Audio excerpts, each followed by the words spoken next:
Hi everyone, this is Lara Hammock from the Marble Jar channel, and in today's video I will share what I think is the magic ingredient in personal growth and change: emotional safety. This is the first part of a two-part series.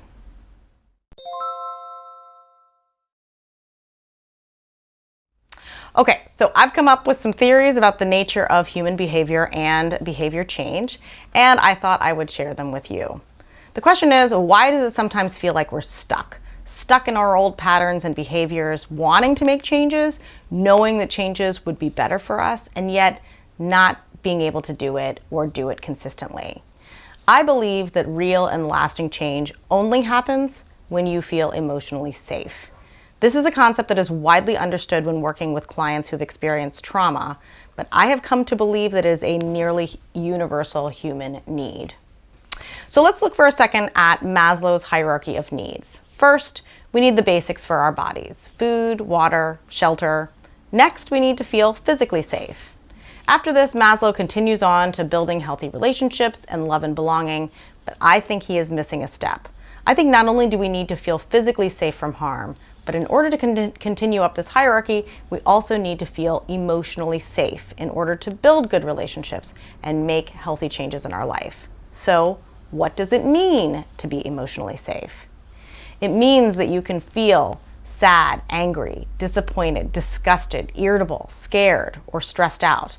And you know those emotions won't kill you, won't go on forever, and that you can handle them even if they are incredibly intense.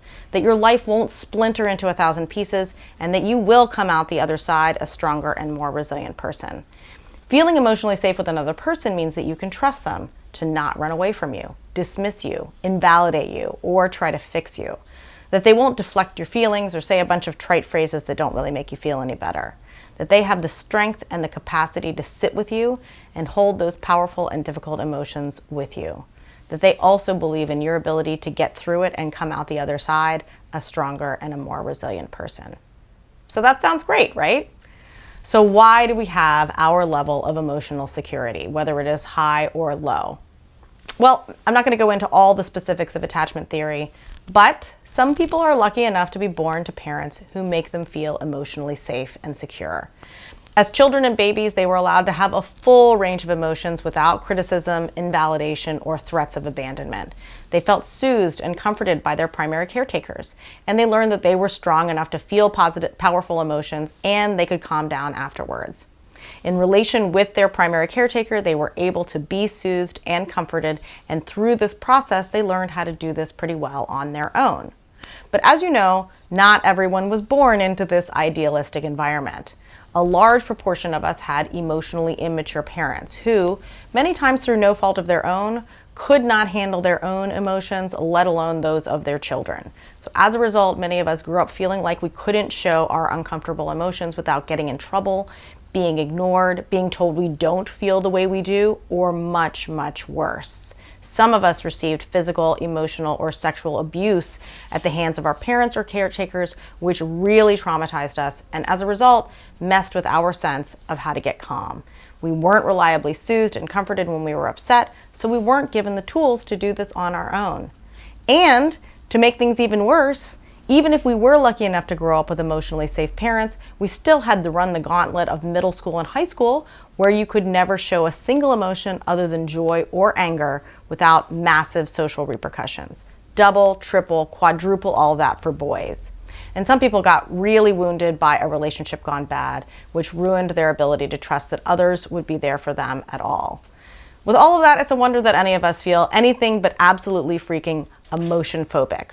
As a result, lots of us grew into adults who have a hard time feeling emotionally safe. For us, uncomfortable emotions are dangerous things that always have bad consequences. So where does that leave us? We stuff everything down. If I don't feel it, I don't have to deal with it, right? I'm sad about my friend's death, stuff it all down. I'll distract myself. I'll think about other things. I'll numb myself. I'll run as far away from those very real feelings of sadness, emptiness, loneliness, and fear. Run as far as you possibly can. But the thing is, your body is holding on to all of these things, and it's gonna come up one way or another. Sometimes it squirts out in bursts of irritability or anger that we just can't seem to control. Sometimes it seeps out of us in bitterness, discontent, depression, or anxiety. And sometimes it manifests in physical ways through weight gain, high blood pressure, cancer, and other stress-induced illnesses. It's not safe to feel things, but it is eating us from the inside out. Join me in my next video where I talk about the problems with emotional fear and the 2 different kinds of emotional safety. Comments are always appreciated, and thanks for watching.